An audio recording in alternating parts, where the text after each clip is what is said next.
Staking plants, a guide to gardening support. Hello, everyone. Welcome to our English language learning series. Today, we're going to explore a common gardening phrase, staking plants.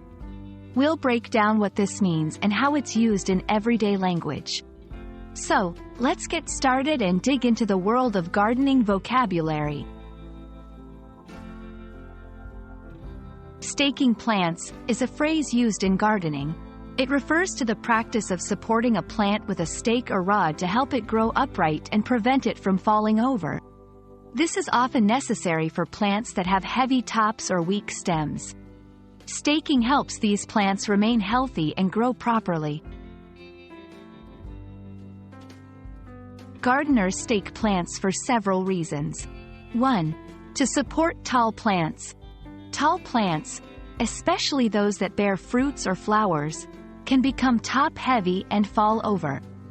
2. To protect from wind. Plants in windy areas might need extra support to prevent damage.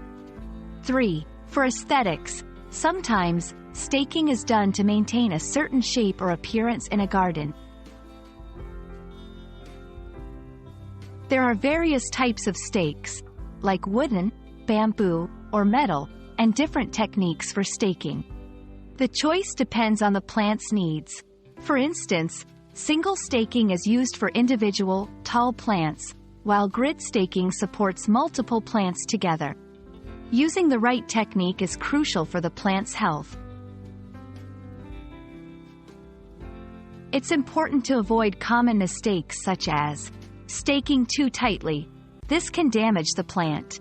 Using inappropriate materials. Some materials can harm the plant or not provide enough support.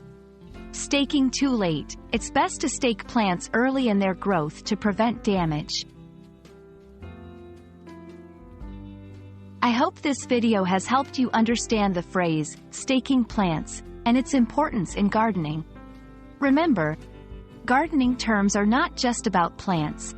They're a window into a culture and its relationship with nature. Thanks for watching, and happy gardening!